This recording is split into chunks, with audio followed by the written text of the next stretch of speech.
next Saturday at 8 p.m. Eastern.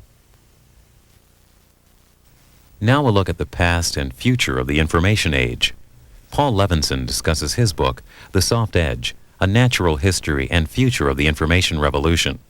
Paul Levinson is a communications professor at Hofstra University. The Soft Edge is his fourth book. He spoke at Borders Books and Music at the New York World Trade Center in New York City.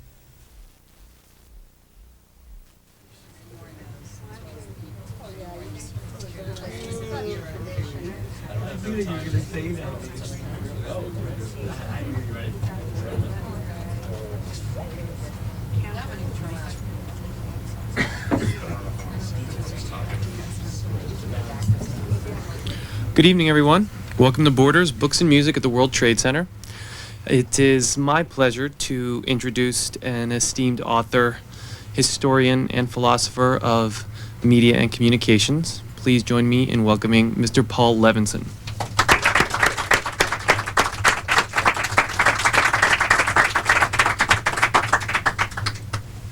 Thanks, and I'm especially pleased that so many of you showed up on this rainy, snowy evening. It's a lot easier to move information than people, especially in bad weather.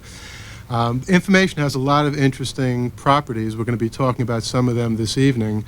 To give you an idea of what we'll be talking about, Arthur C. Clarke, the science fiction writer, who not only writes science fiction but came up with the idea for telecom satellites back in 1945, once said that a human being can last a lot longer without food and even water than he or she could without information.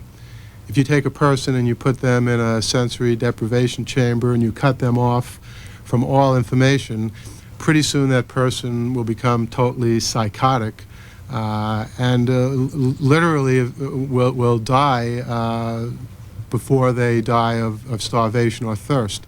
This shows the importance of information. As living organisms, we're tied into the environment, and the crucial conduit that we have to the environment is the information that we both get from the environment and give to the environment.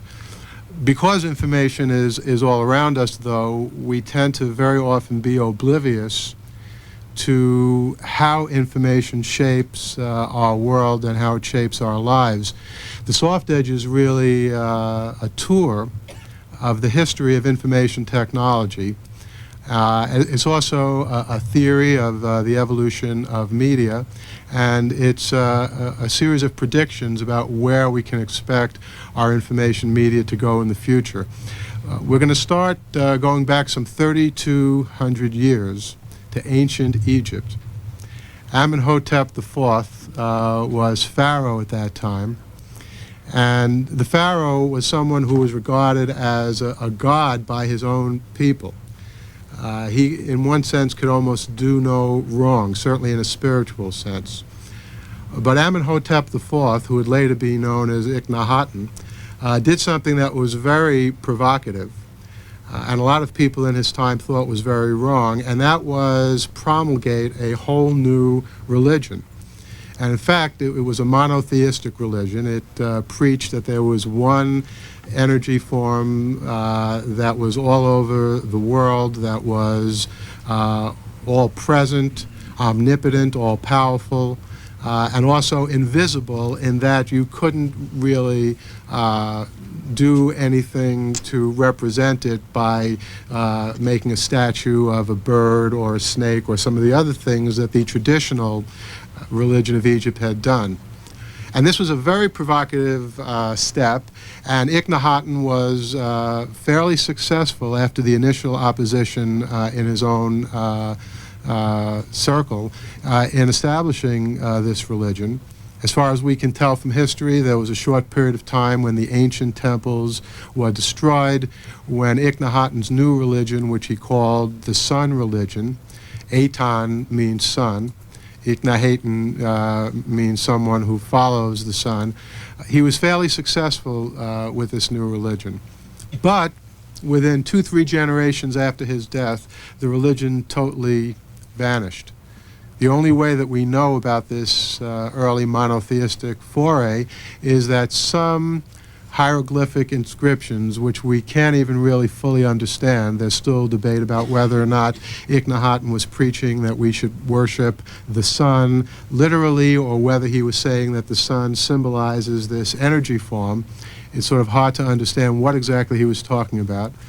But we know that it didn't survive. And you might ask, what does this have to do with information technology? I claim in the soft edge that it has everything to do with information technology, and in particular the fact that the ancient Egyptians used a hieroglyphic system of writing, as we all know. And the way hieroglyphics works is that each of the symbols in hieroglyphics is tied in some sense to a visual representation. It really stems from pictographic writing. We see examples of that in modern Chinese ideographic writing, where the word for human is really a very stylized stick figure.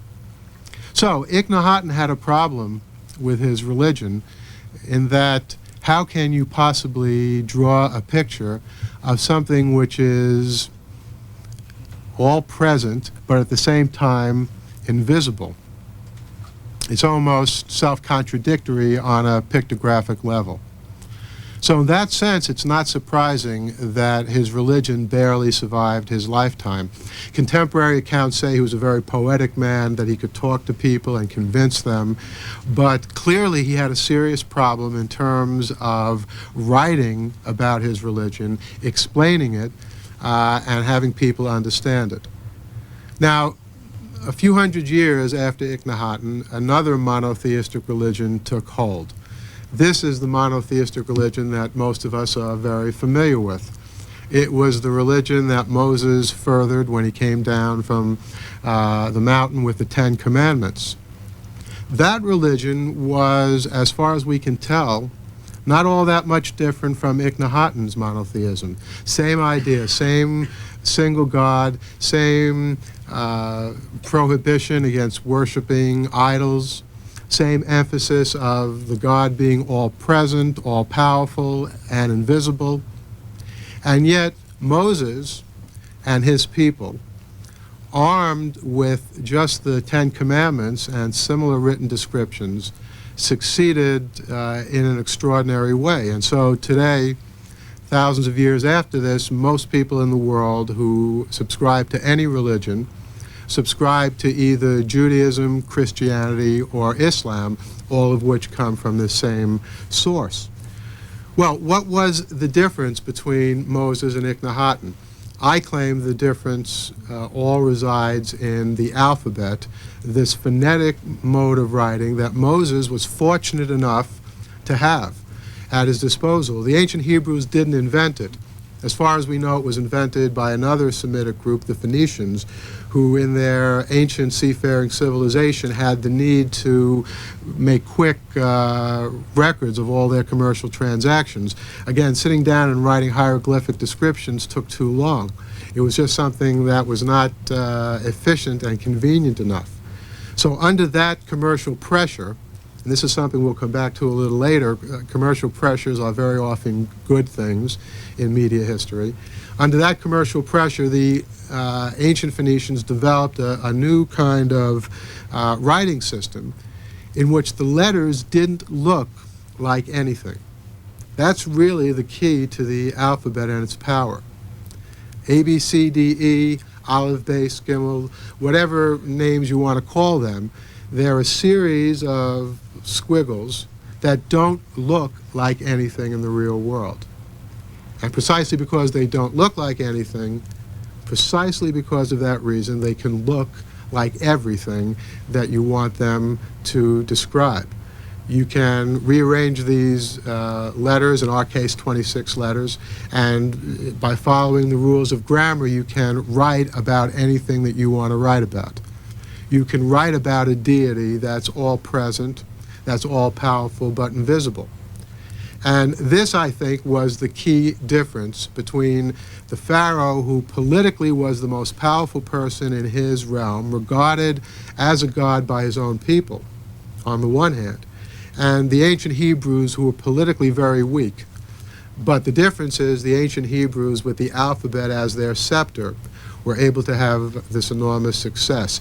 And there were other happy developments that came from the alphabet. Happy, that is, if we like modern society, and I admit that I by and large do. I think it's no coincidence that democracy arose in ancient Greece.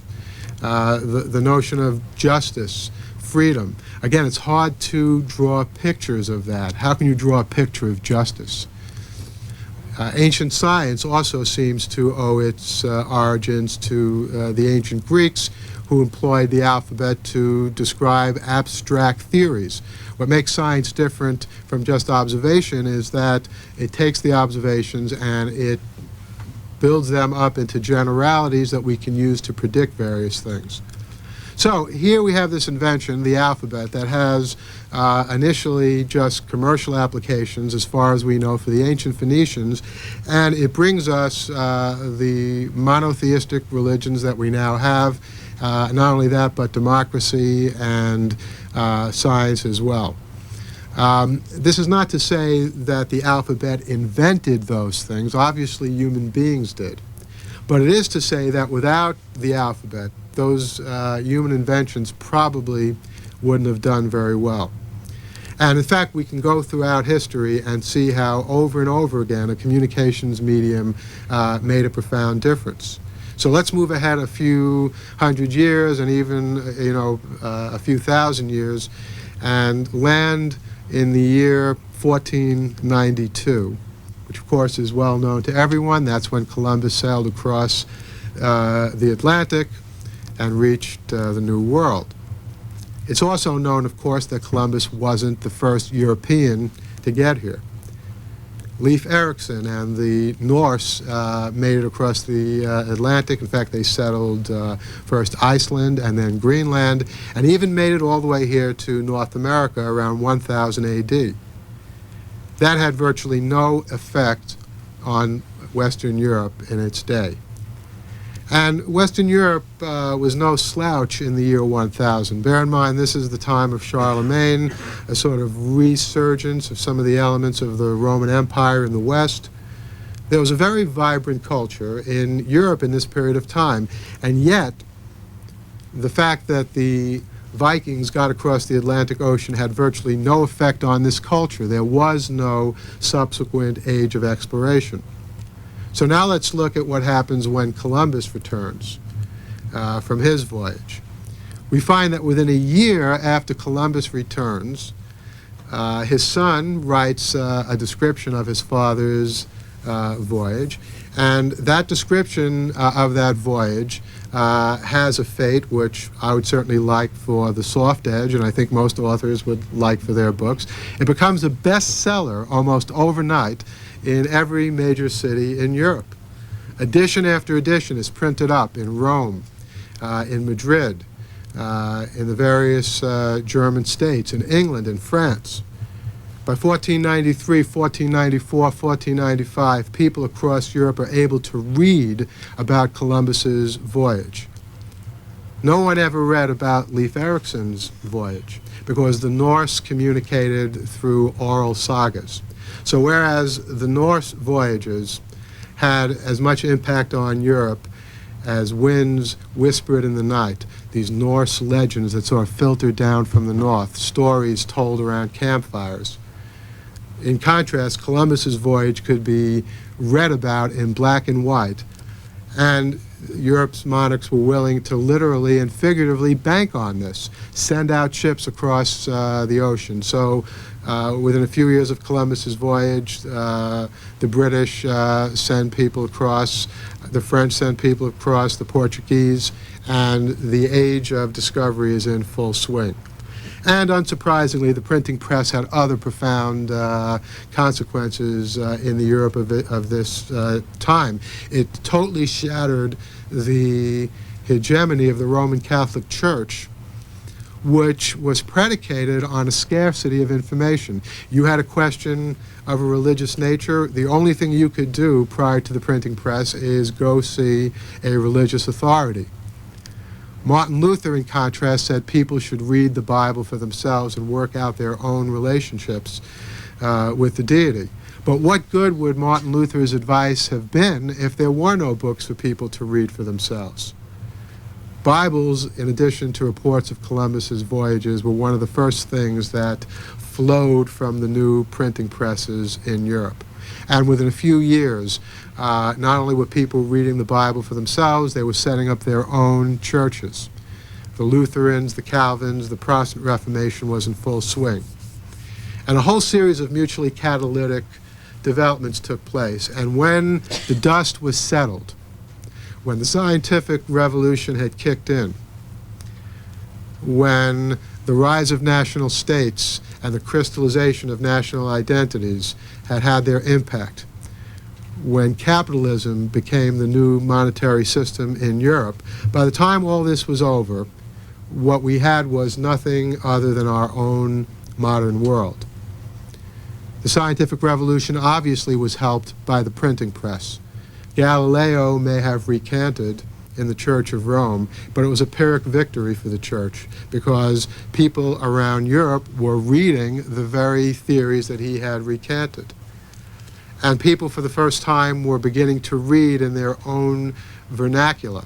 They spoke French up until this period of time, but the only printed materials prior to the printing press, the only written materials, were handwritten manuscripts in Latin. Now suddenly someone in France can read a book written in French. Someone in England can read a book written in English, and this helps crystallize the sense of who these people are. And as this world developed and as scientific knowledge spread, we can see as century after century rolled on that the very snowballing of this knowledge increased the new technologies that were invented.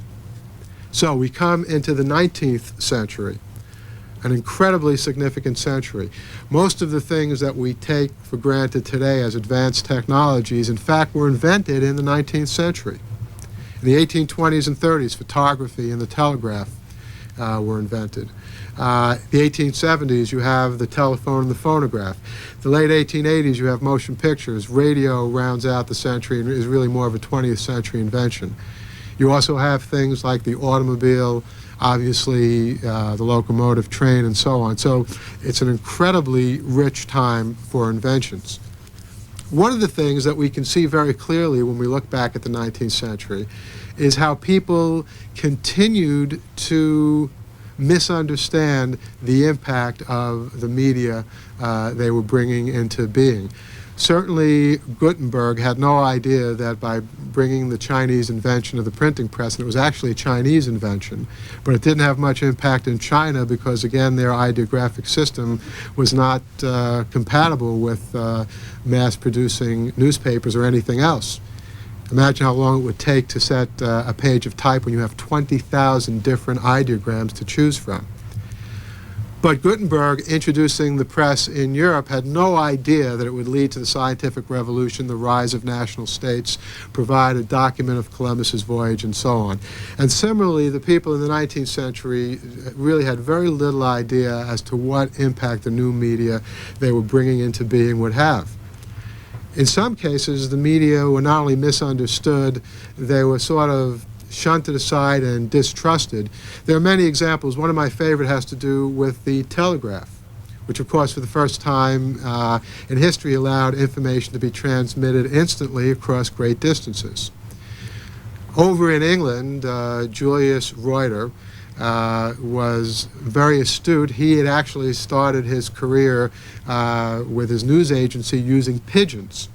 And pigeons were very good because they obviously flew over countries. You didn't have to have rail systems or any kind of set structure for them to operate on. And he realized that in a way the telegraph, although it required wires to work, was something that in many ways was like his pigeons, faster than his pigeons. By the way, he continued to use pigeons, and Reuters continued to use pigeons well into the 20th century. The first reports of the Allied success at D-Day were carried forth from the beaches of Normandy on pigeons, which flew back to England.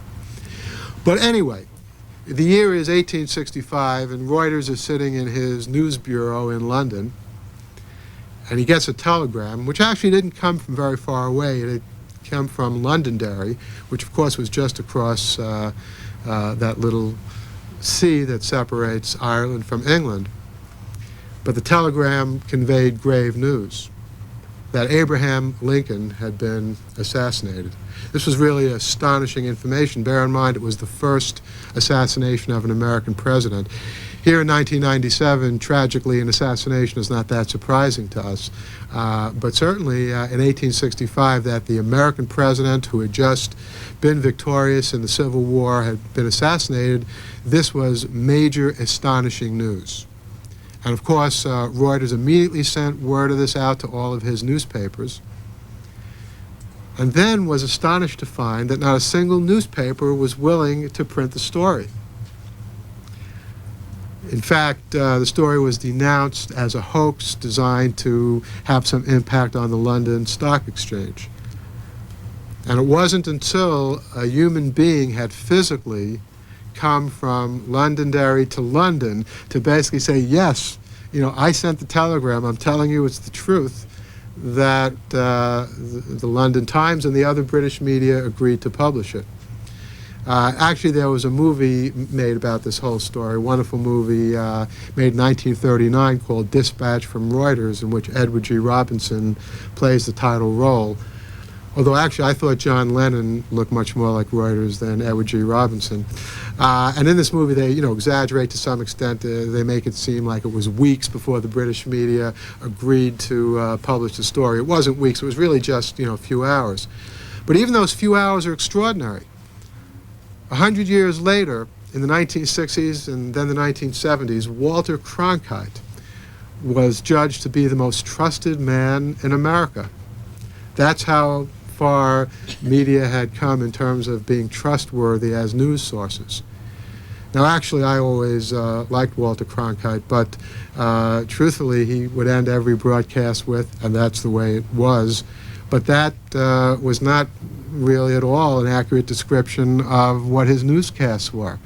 It was really the way that Walter and a small group of people thought that you, the viewers, should think it was. And of course, Walter isn't alone in this. The New York Times says that it prints all the news that's fit to print. All the news that's fit to print. Nonsense. The New York Times prints all the news that it sees fit to print. Not to mention the fact that sometimes the news goes on page 33, sometimes it goes below the crease. All of these are decisions. Both Walter Cronkite and the New York Times are examples of the gatekeeping function of mass media. And we'll get into that in a little more detail in a few minutes. But the 20th century, if we had to categorize it up until the impact of computers, which we'll also talk about in a few minutes, if we had to categorize it in terms of the impact of media on society, it's been a century in which media have carried an enormous amount of authority. No longer do people distrust the media the way they did at the time of the telegraph. And in fact, probably more than any other medium that led to this almost reverence that we have for the media was the radio, the unassuming little radio, which in the 1930s and 1940s was an essential instrument for the foremost powerful political leaders of that time, and I think of the 20th century. Two of them, Adolf Hitler and Joseph Stalin, used radio for what we would certainly consider to be bad purposes, although not completely in the case of Stalin. And two of the leaders, namely Winston Churchill and Franklin Delano Roosevelt, used radio to help the good guys. Each, in his own way, owed his political career and his enormous impact to the use of radio. Let's briefly talk about each of these four remarkable men and their use of radio. In the Soviet Union, Joseph Stalin was probably the worst speaker of these four politicians. I never heard him speak myself, but written descriptions say he had a boring voice, he would drone on for hours, put people to sleep, which I hope I'm not doing to anyone here. But when Germany attacked the Soviet Union and Russia was reeling on the Western Front underneath this massive attack of Nazi soldiers, Joseph Stalin knew enough to get on the radio and give an address to the Russian people, which historians credit with changing the outcome of the war. This was Stalin's famous scorched earth speech, in which he addressed the Russian people not as subjects, not even as comrades, which was the way he would usually talk to them, but as brothers and sisters. In other words, all as part of one family. This is what radio did. When you have a political leader talking to people over the radio, the people can imagine that it's almost a father or a mother in their own home talking to them. And Stalin, despite the fact that he was a boring speaker, was able to rally the Russian people to burn their own land, burn their own homes. So as the advancing German soldiers got further and further into Russia, all they had were burnt ashes to eat. And eventually the German onslaught stopped. Meanwhile, Hitler in Nazi Germany also used the radio enormously effectively. Hitler hated the written word. He was distrustful of reporters because he said you couldn't count on reporters to write accurate descriptions of what the speaker is saying. So he liked speaking to people in person. He liked talking to the people on the radio. He would get his supreme chance in the summer of 1994. When Germany was already beginning to lose the war, and a group of German generals, 44, did I say 34? Thanks. 94. I get so easily confused. I spent too much time on the computer, that's probably what it is. Right, it's 1944, and the German Wehrmacht realizes that Germany is beginning to lose the war, and they hope that they can do something to get some kind of better peace from the Allies. And first and foremost, they realize that if they can kill Hitler, get this lunatic out of office, then they, these rational German generals, could have a better chance of suing for a better peace. And so they hatched a bomb plot, which was pretty successful. It didn't kill Hitler, but it wounded him pretty badly. Apparently the bomb was under a table, and the table was some kind of a metal table, and it absorbed most of the shock. But nonetheless, Hitler was, pretty badly hurt. He was put in the hospital. For a few hours, the fate of Nazi Germany hung in the balance, as various people in the military were trying to decide, should we go along with these insurrectionists? Should we stand firm behind the Fuhrer? Unfortunately for the West and for the enormous amount of life that would be lost in the aftermath, Hitler's prime advisor in communications was Joseph Goebbels. Goebbels was a very smart man. He had a PhD from the University of Heidelberg that he got in 1921. And he probably understood communications and new media better than most people alive in the world at that time. And he knew enough to go up to Hitler's hospital room and bring in a microphone and work out a whole radio hookup. And he said, mein Führer, if you can just, rally yourself to talk to the German people for a few minutes, they won't see you the way you are here, bloody in a hospital bed. They'll just hear your voice. And hearing your voice, that will give them confidence that you're still in charge. Well, Hitler did just that. The rebellion collapsed, and the war continued on with tragic consequences, all because of radio. Now, fortunately, as I said before, the good guys had radio also. It's rumored that Dwight D. Eisenhower, when he was congratulated by Winston Churchill after that successful D-Day launch, in which word of the success came back to England with pigeons, that Eisenhower replied, Mr. Churchill, we never would have been here in the first place had not your voice held Britain together in the earliest, darkest days of the war. And that's probably true. Meanwhile, here in the United States, Franklin Delano Roosevelt not only held the country together during the Depression, but during World War II. He's the only American president to be elected 4 terms in a row.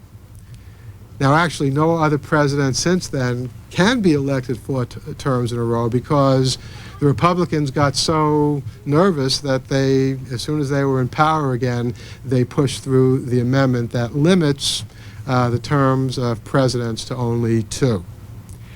Actually, it wasn't really necessary for that to be pushed through, because what people in the late 1940s and early 1950s didn't know is that radio, despite its enormous impact, despite the role it played in all of these political situations that we just talked about, that its days as that kind of medium were very numbered.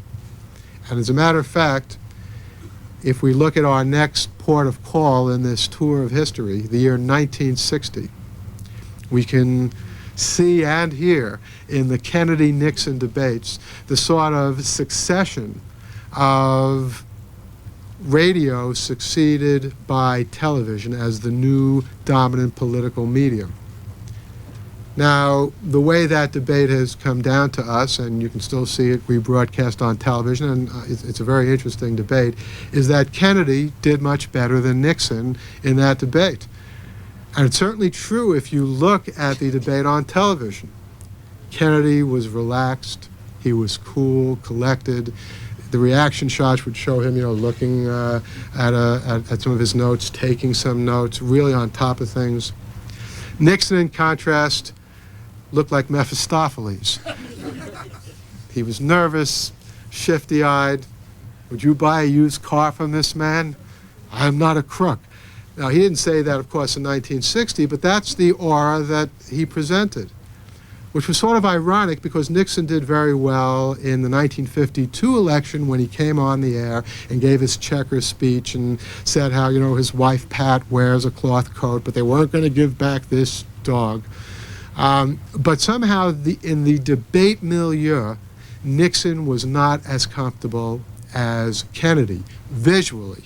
Now, I keep stressing visually, because as Marshall McLuhan pointed out in Understanding Media in 1964, and McLuhan was quick to realize this, the people who heard the Kennedy-Nixon debates on radio thought Nixon did better than Kennedy. They liked his points about Quemoy and Matsu and the missile gap and who remembers what else. But the people who saw the debates on television thought JFK did much better. And of course, more people were watching television than listening to the debates on radio, and so Kennedy won, albeit by a very slim margin, and perhaps Mayor Daley in Chicago helped out as well. But Kennedy certainly did a lot better than he would have been had it not been televised and had the debates just been heard on radio. This, by the way, is exactly what McLuhan meant when he said the medium is the message. A lot of critics who read McLuhan too quickly and without comprehension have misunderstood this. They think that McLuhan meant that somehow the content is totally unimportant. What McLuhan was saying is not that the content was unimportant, but that the medium through which we perceive the content shapes our impression of the content. So clearly what Kennedy and Nixon looked like, said, was important in that debate. That was the content. But the medium of communication had profound influence on what people thought of the content. Just like Iknahaten's medium, just like Leif Erikson's medium, just like those media had no way of communicating those ancient ideas. The medium then is very profound because it shapes everything that goes through it.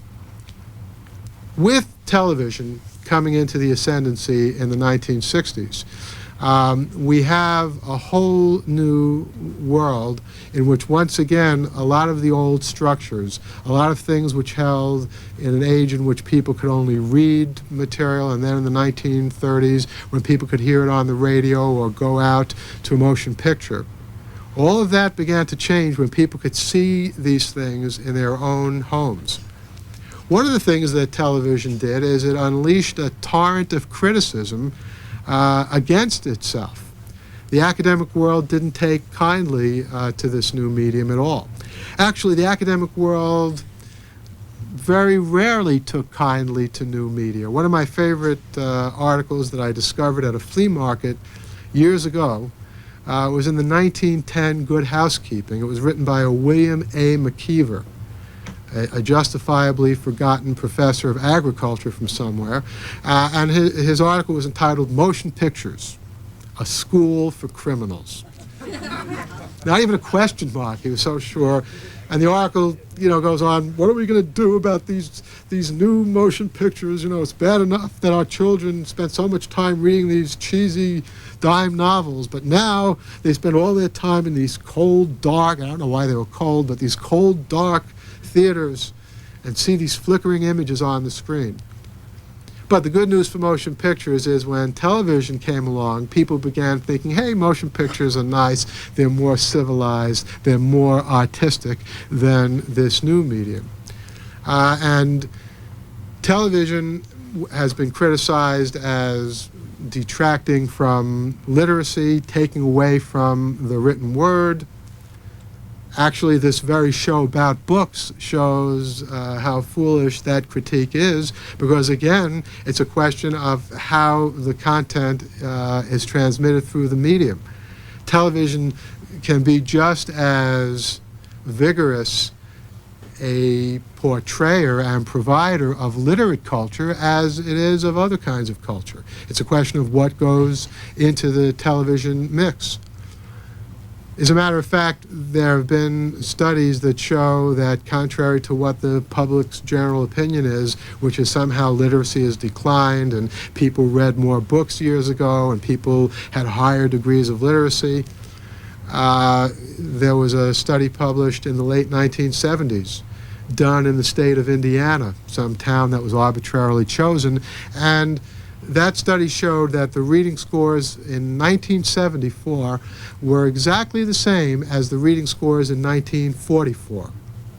That over that 30-year period of time in which television had exerted this enormous impact, there was absolutely no decline in literacy. But that didn't stop the critics of television, like Neil Postman, from saying that when we watch television, our rationality is totally short-circuited. We lose all civility. I don't know. I've watched at least an hour or two of television since I was born in 1947. As far as I know, I've been pretty nice tonight, right? I'm civil. As far as I know, my rationality is in pretty good shape, although I guess I could be so far gone that I may be imagining this whole talk. So whose rationality has then been short-circuited by television? Probably the critics of television.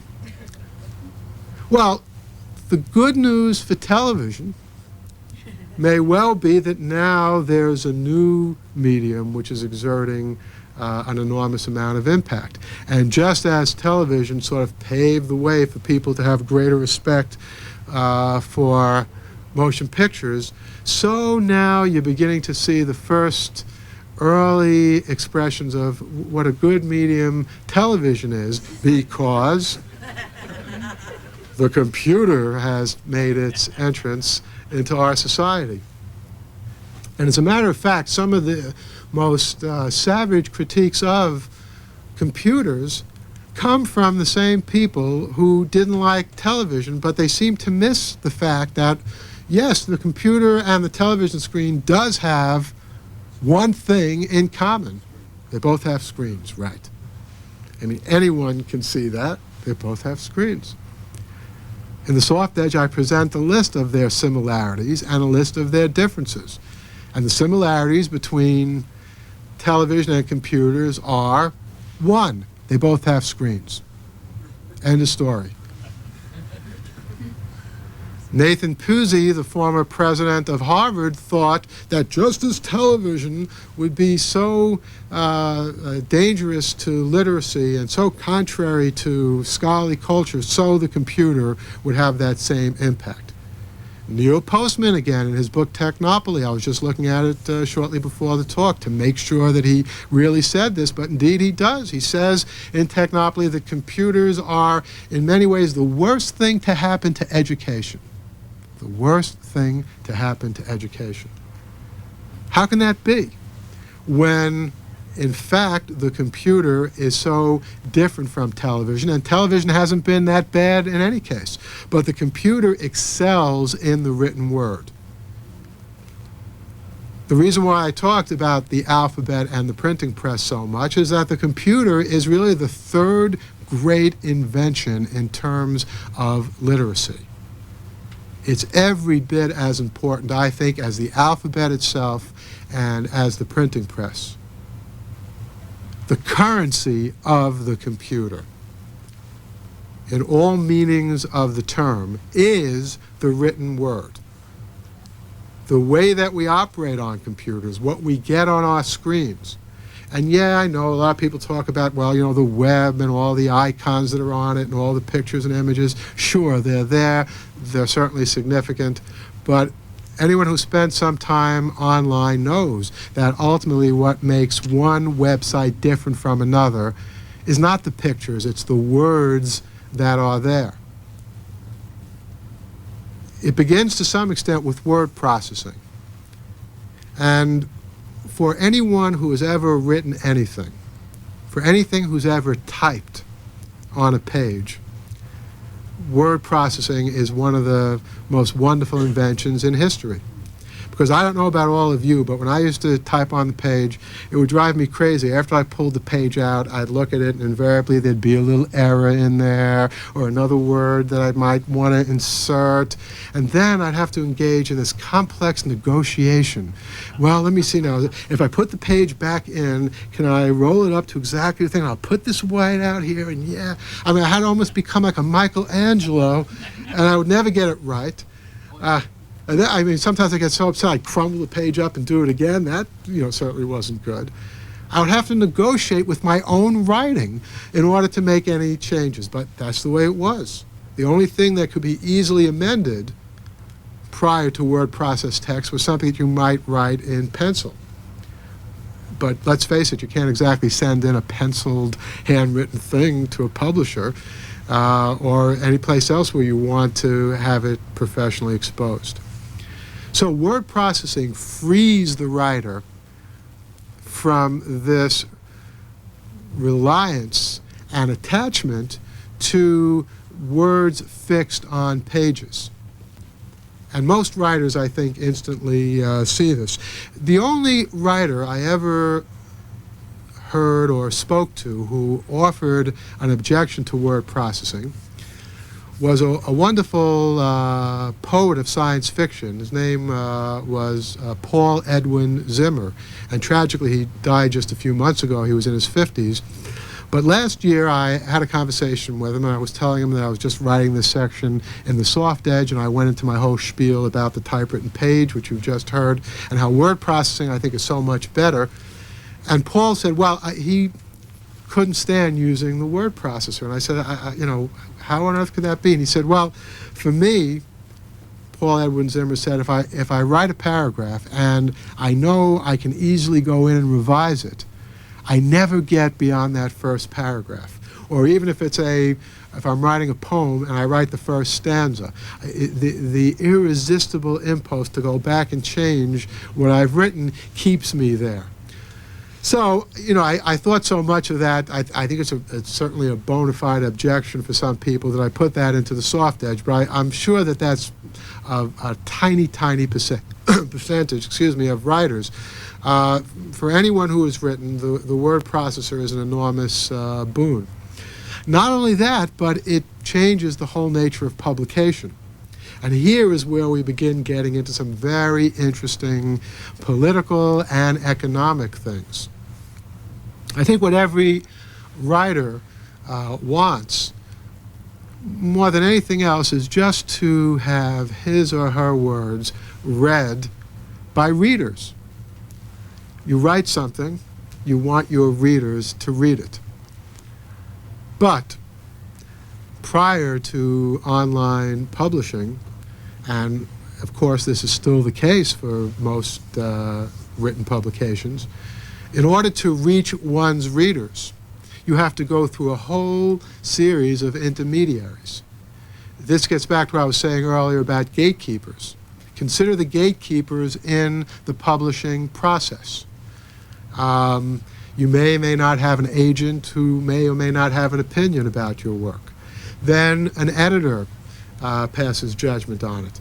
Most editors, unless they're very powerful, can't buy things just on their own. They have to get an editorial committee to okay it. My God, the Soft Edge went through all those steps. It's amazing it even got published. And then the marketing people have to say, well, we think this is a good book. Then after that, the book has to be sent out to bookstores who have to prominently display it, as I'm happy that Borders is doing with my book. It takes all of those steps, and if any one of those steps break down unduly, then the author does not get to his or her audience. Well, how does one publish something online? You turn on your computer, you press a couple of keys, and the material that you've written can be on your website. It's that easy. Do you need anyone's permission? No. I mean, you do have to have a website. That requires you, unless you're setting up your own website, to pay probably someone some money, or maybe not. But that's a really minor point. And once you have your material on your website, people all over the world can read it instantly without the intermediary. However, there are some problems. There are many objections that have been raised to this mode of publishing. Some people, like Michael Hyam, a good friend of mine who wrote a very good book called Electric Language, agrees with Gore Vidal, of all people, that the problem with electronic publishing is that it's unleashing a torrent of material, that we need gatekeeping in order to, in some sense, keep the quality of material high. Remember all those steps in the editorial process. Somewhere along the line in that traditional gatekeeping process, people will make constructive suggestions about the manuscript, or if it's a television show, there'll be other people brought in. So presumably in that pipeline of gatekeepers, some improvement might indeed occur. However, when something is published online, the very speed with which it's published, the very lack of gatekeeping removes those other factors.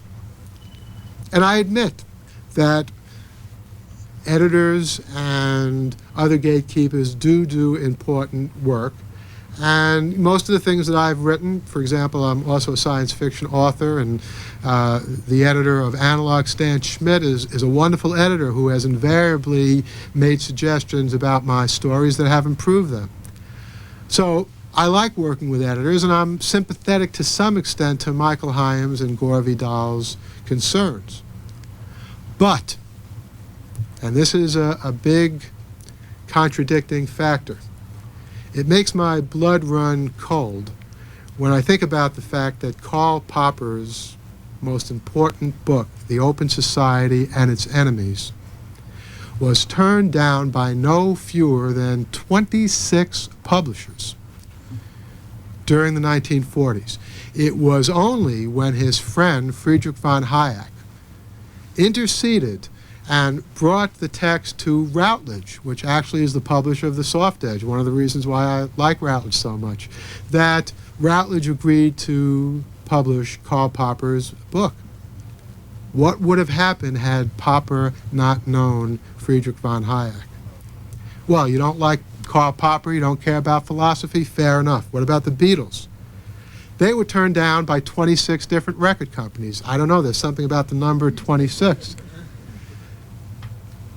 I don't mean to be unkind, but 26 different musical ignoramuses turned down the Beatles. You boys have no talent. You sound too much like Buddy Holly. Paul shouldn't go woo, or whatever it is they didn't like. They turned him down. And fortunately for the world, EMI in England and Capitol Records here in the United States didn't turn the Beatles down. This is what concerns me about gatekeepers. They turn down too many good things. How many other Beatles are there in the world that we have never heard and maybe never will hear? How many other Karl Poppers, who again were not friends with Friedrich von Hayek, weren't fortunate enough to make the connection with Routledge in 1945? This is what the web speaks to. And of these two dangers, the danger on the one hand of a glut of information and too much information is out there and it's not regulated, that danger on the one hand compared to the danger of, yes, but the gatekeepers might be choking out the most valuable information, I would rather be responsive to the second concern. It's really the Darwinian mode. If you think about it, there are no gatekeepers in biological evolution. Imagine what would have happened if, when that first mutation, that first genome that was a proto-human, imagine if they had come up against one of the publishers that turned down Karl Popper. We wouldn't be here. But, if you value the human race, thank goodness there were no gatekeepers. The mutation expressed itself. It survived in its environment. The environment chose it for survival. That's what natural selection is. What I'm saying is that the web is, at present, an ideal medium for natural selection. It also has other possibilities which are very revolutionary for printed material. For example, on the web you can click on a word, and if someone has seen fit to link it to another word on any other computer system hooked into the web, part of any other text anywhere, you can get instantly from that one text to another text. Now here in this magnificent bookstore, I don't know how many books they must have on the shelves, but if I pick up a book and start reading it and I want to look at one of the books that's discussed in that book that I'm reading here at Borders, I have to walk probably to the other end of the bookstore, and I'm lucky if I can even find the book. In fact, it's really much more consonant with the human mentality. Vannevar Bush in 1945, again another propitious year, wrote an excellent article that was published in the Atlantic Monthly called As We May Think, in which Vannevar Bush said, the human mind makes connections very quickly. It goes from one thing to another very quickly. Wouldn't it be great if we had some kind of machine, he called it a Memex machine, that allowed people to go from one thing to another?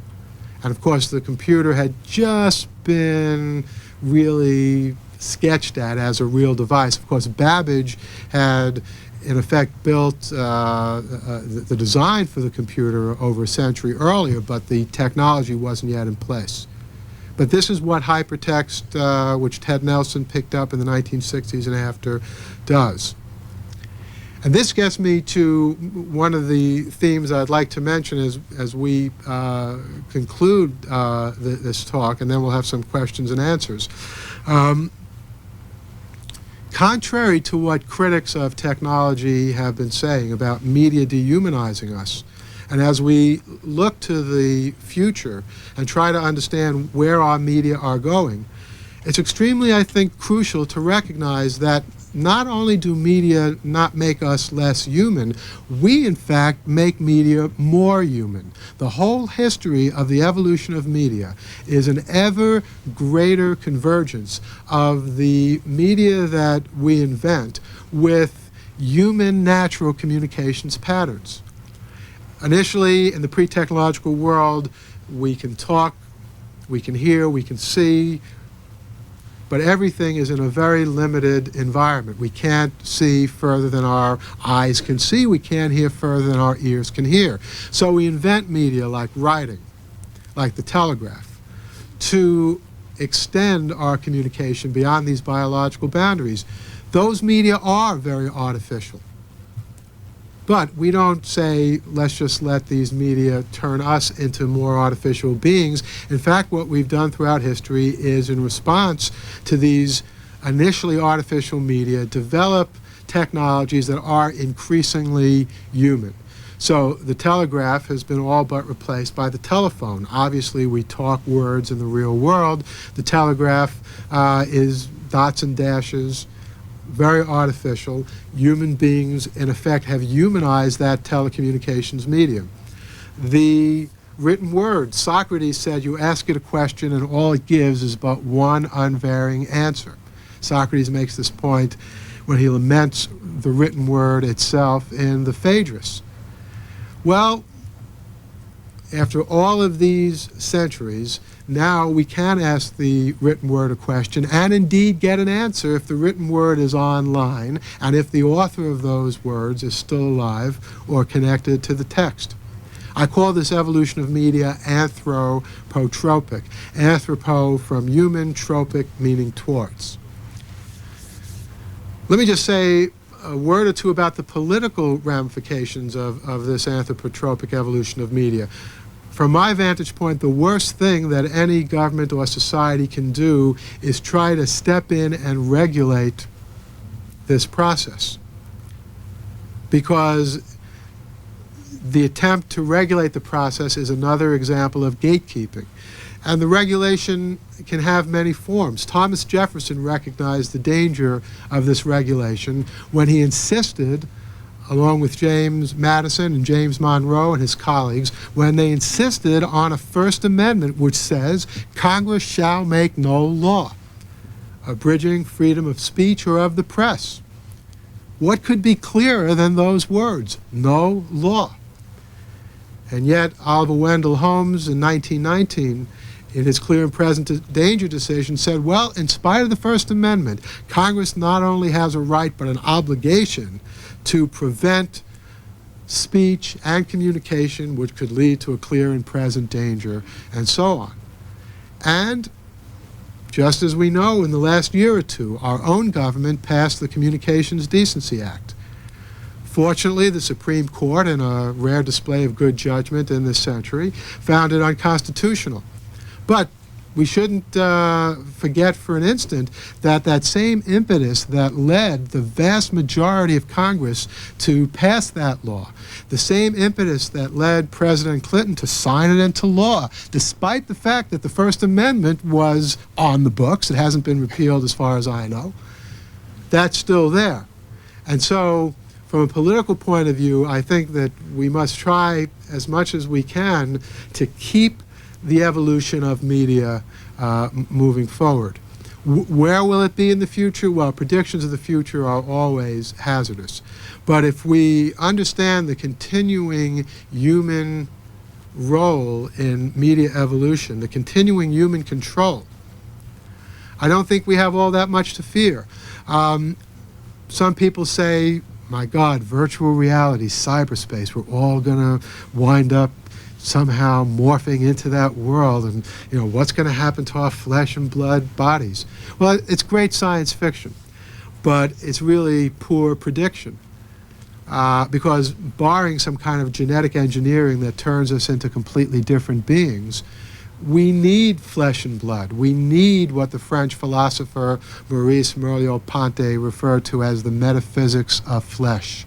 It's no coincidence that bookstores like Borders serve coffee and have cafes, because people want that kind of physical thing along with their information. You can order coffee through the internet. You can use JavaScript, but you can't send a cup of Java through the net.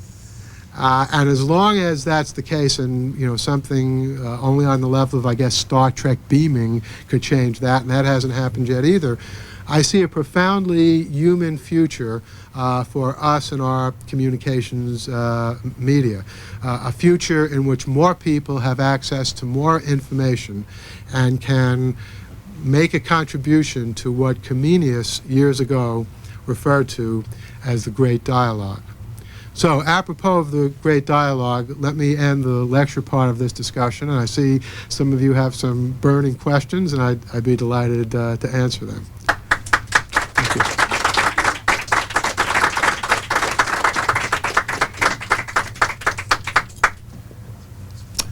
Yes. Yeah. Yeah, hello, Paul. It's good to see you. It's Harold Channer. We just did an interview a little while ago for Cable here. Maybe you could put on your... I hear what you say about your television replacing radio, which McLuhan called a hot medium and became a cool medium. Then we got back into print with the computer. But I wonder with Moore's Law, and some people have told me that Moore's Law of 18 months of, doubling of the capacity to do computing, and that in certain economic contexts, that could even be faster. That could even be sped up in the future. And so much of the talk about streaming of audio and video kinds of possibilities into the internet world, you don't think that there might be a better place in the future of the world for the spoken word as opposed to the written word, and that we might be able to get into a world that is a little closer to that which we walk through without the intervening aspect of linear technology, linear thinking that Marshall McLuhan talked about with the phonetic alphabet.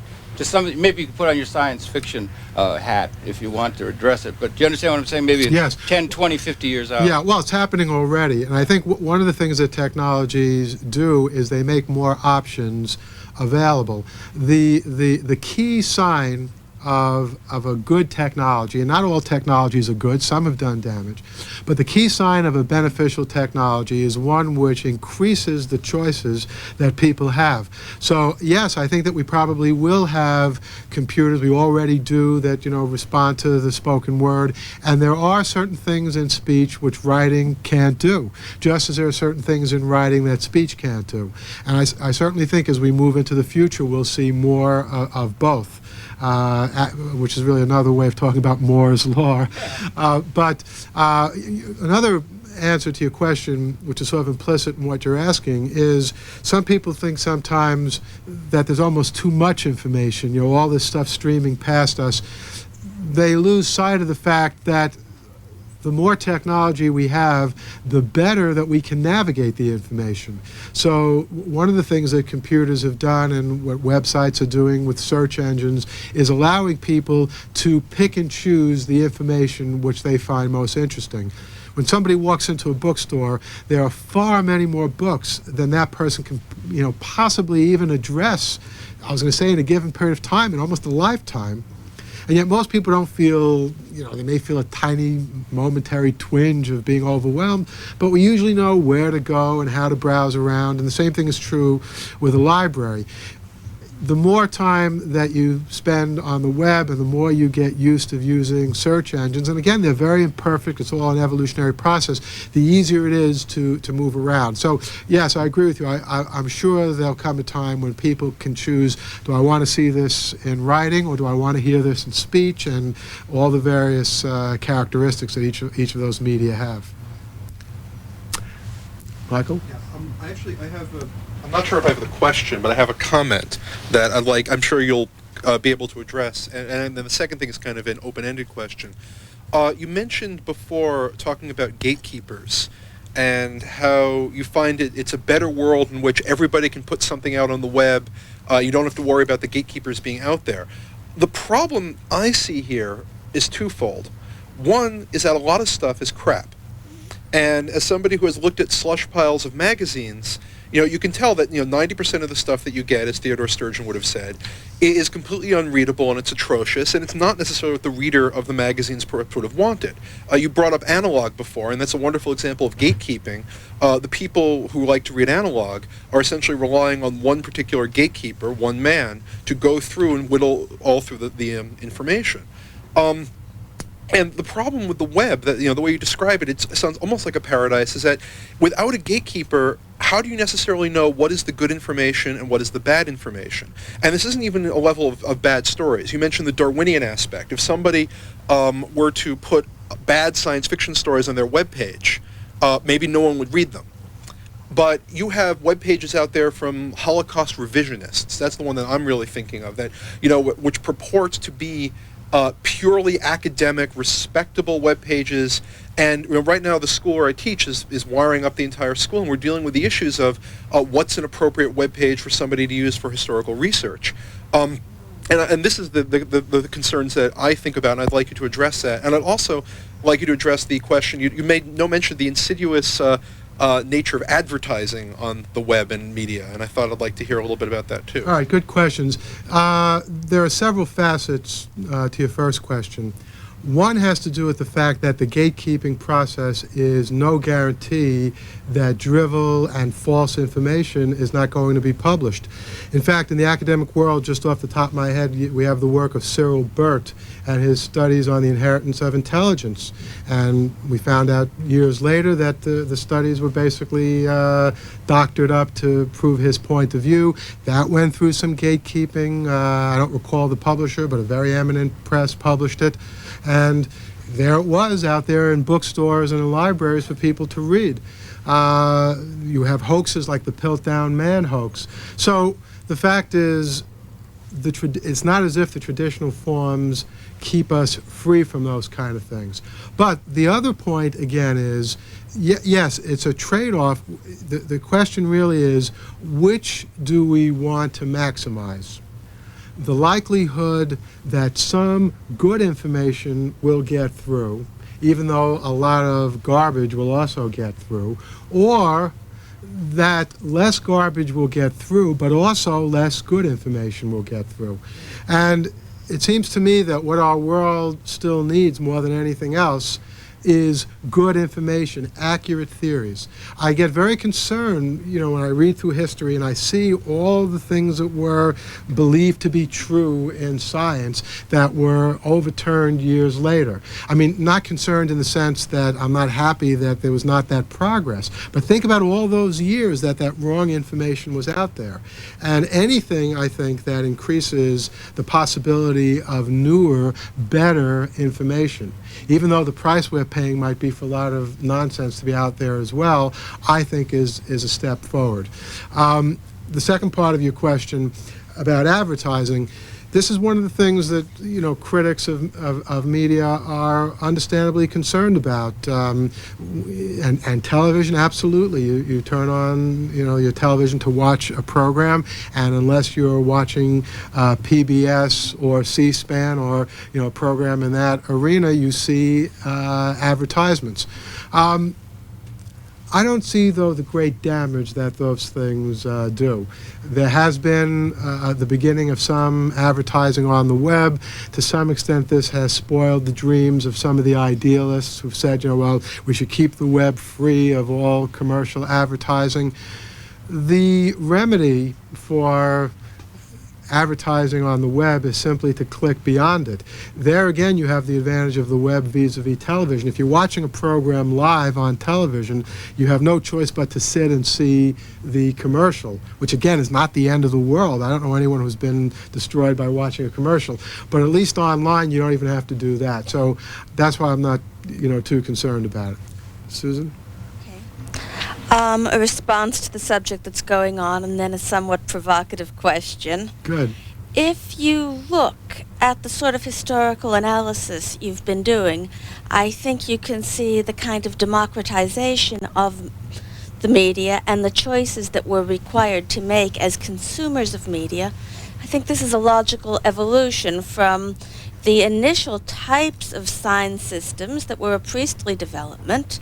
You go into the Middle Ages, you have runes and you have Ogham letters incised. Then you have a language gatekeeper, Latin, say, or Greek, going into the vernacular, going into movable type.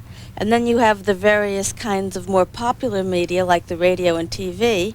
Now everyone is his or her own Walter Cronkite. And you have to do what we've been told to do and what is so fearsome, which is make your own value judgments, develop your own bozo filter. You don't like something you're reading on the net? Just scroll. Click away from it.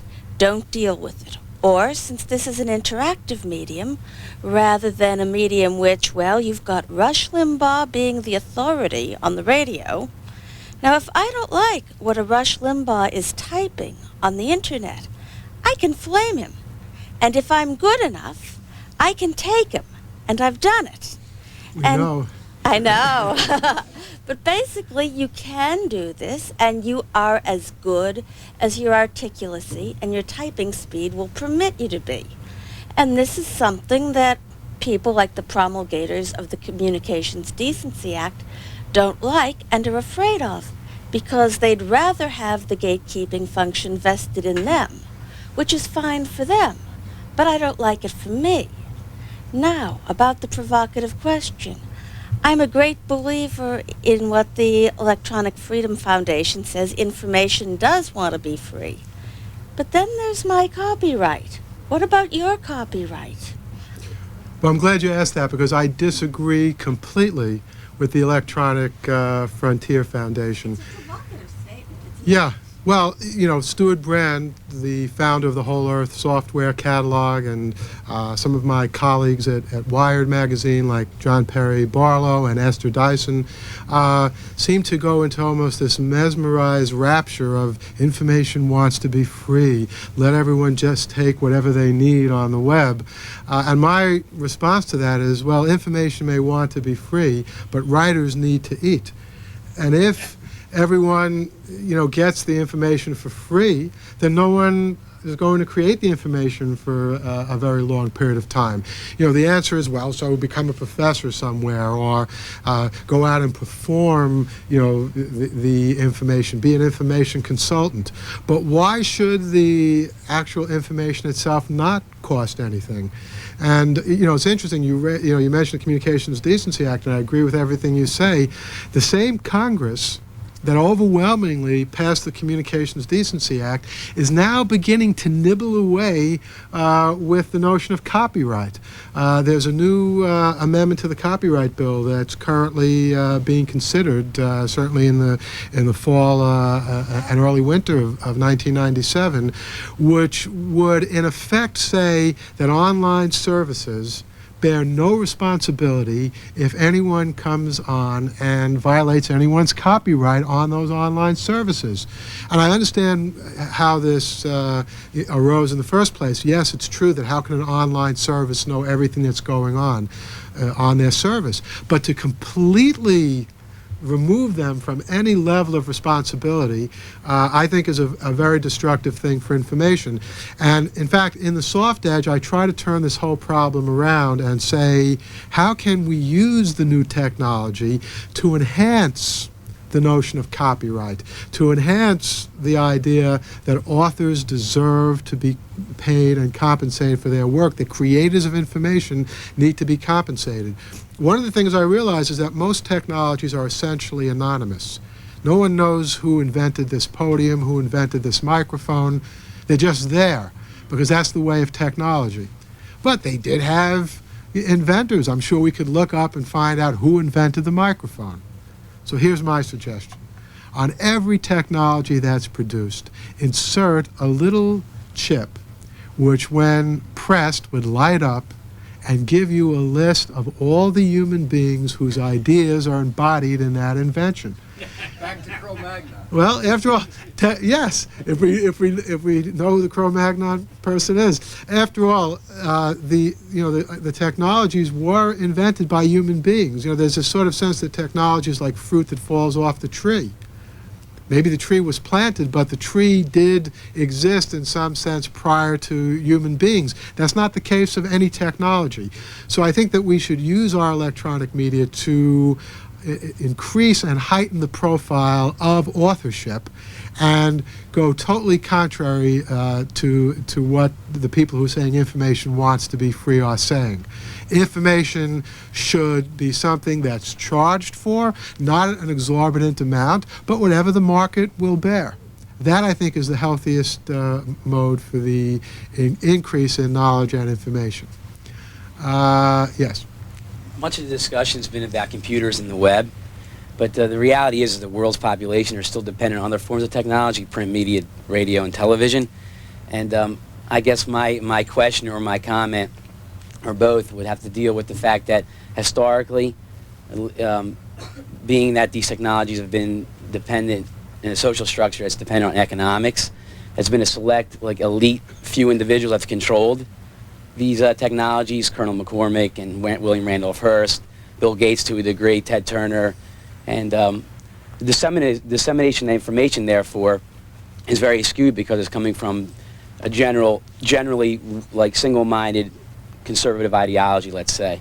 So, how would you explain, or view that in terms of there's not many people have access to computers and the web, which is a very much more freer form of technology and access to information, and they're still getting this information. I've come from the school of Neil Postman, Todd Gitlin, and Herbert Schiller, so kind of that's where I could see where he would say rationality and civility is skewed, because these people, for example, Colonel McCormick and Hearst were pro-Mussolini at one time, and we, come to find out that was the wrong side. So, and I think that's still a problem in the current context, that most of the world's population has to. Okay, good questions. I mean, on the rationality issue, whatever you might want to say about the elite, I don't think you can say that they have no rationality. So I think the Postman does go too far, and as far as I know, they're not particularly uncivil. But here's an interesting historical statistic that might put this into perspective. In the year 1800, in order to buy a book, you had to spend what was the average working person's monthly salary on that book. Now, books are pretty expensive today, but I guess, the Soft Edge sells for $25. That's no one's, I hope, monthly salary. The cost of media have always started out high, and over time have always come down. Let's look at computers today. It is true, and here apropos of what Michael said earlier about advertising, if you listen to the commercials and the ads, you might think, well, you have to go out and spend $1,500, $2,000, $2,500, $4,000, $5,000 on a new computer. No, you don't have to do that. You can get onto the web with a 386, probably even a 286 for all I know. So you can now get a 286 and a 386 computer for a couple of $100 secondhand. It's not a great machine. It's incredibly fast, incredibly efficient in comparison to a typewriter. It's incredibly fast and efficient even in comparison to the IBM PC, to the old CPM computers, to the first Apple computers. So for a couple of $100, which I admit is not totally inexpensive, and there are people in the world who can't afford that, and I have proposals as to what can be done about that, which I'll mention in a second. But certainly for a large percentage of people here in the United States, a few $100s is not an impossible expenditure.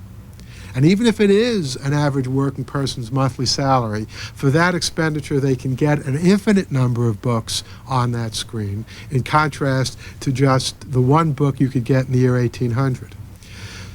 The fact of the matter is, technologies of information, if you look at history, have always been destabilizing of the status quo, not something that's strengthened them.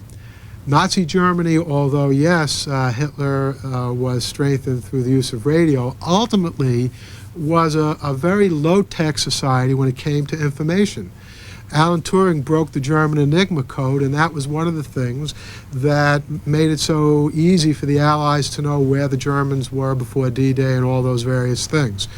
The fact is, if we go back again to Akhenaten, it was the Egyptian priesthood who prevented that religion from being furthered, because they were the only ones who knew how to read and write the ideographic system, because it took 15, 20 years to master all of those symbols.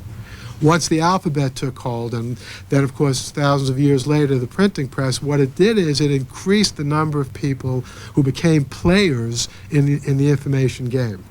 So that's what I see happening as far as computers. There is no doubt, though, and this is, to answer the part of the question I said I would get back to, that there are, large parts of the world where people don't have computers.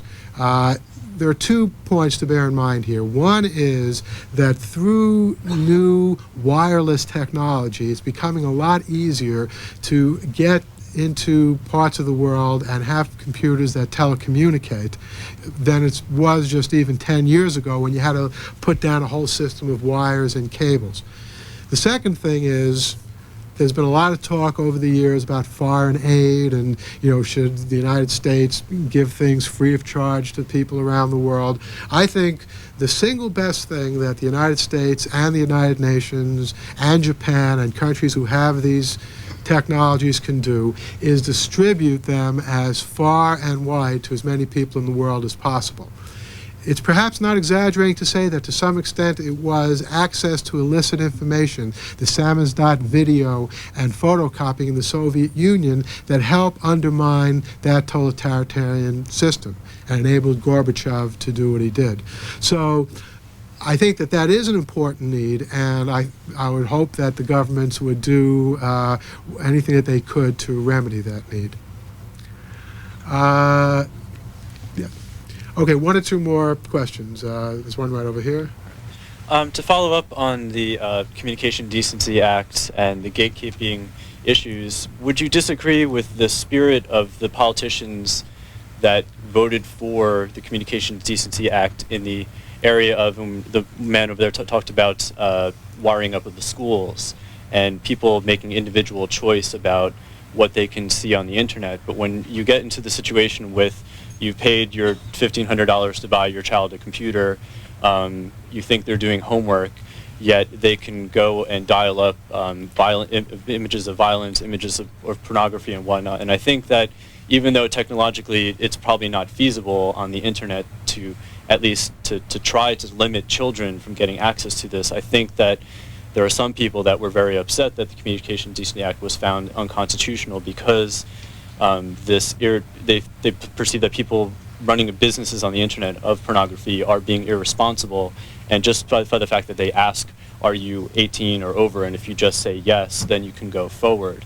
I think that, I don't know if there are any technological ways to fix this, but I think that there are people that had good intentions with that Communications Decency Act. I just want to know what you thought about that. Well, first let me say that there is something that goes on the web which I think should be stopped, but you don't need a Communications Decency Act to stop it. If a person comes on the web and stalks children, or for that matter adults, and does any manner of illegal activity, then our laws already give the police all the power they need to go after those people. As a matter of fact, on that score, I would go even further. I've been proposing for the last 6-7 months that, in effect, a Megan's Law be applied online, so that when you have one of these creeps who stalks kids, let his face be available to anyone who can log onto a system and see a picture of that person so that they can be forewarned. But the Communications Decency Act only spoke in a very small part of its wording to that particular problem. And it's the rest of it that I think was justifiably found unconstitutional. There's this general feeling that people have that somehow kids, if they're exposed to pornography, will have their minds and lives destroyed. As far as I know, there's not a scintilla of evidence that shows that any child that's ever been exposed to pornography has somehow had some kind of awful event ensue.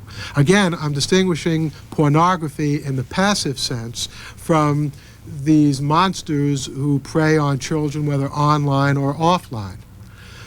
I'm not saying I'm in favor of pornography. I don't like it. I certainly don't want my kids to see it. But that's basically my business and the business of my being a father and teaching my kids to recognize this stuff.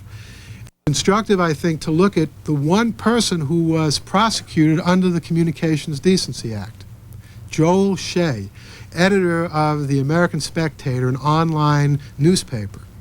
What was his crime? He published an editorial in which he took Congress to task for for passing the Communications Decency Act, and he used rather salty language to make his point. Well, that was good enough under the wording of the Communications Decency Act, because after all, some 12-year-old kid might log on and see these awful words. They probably hear much worse from their friends every day. They're not going to learn anything new in terms of these words online.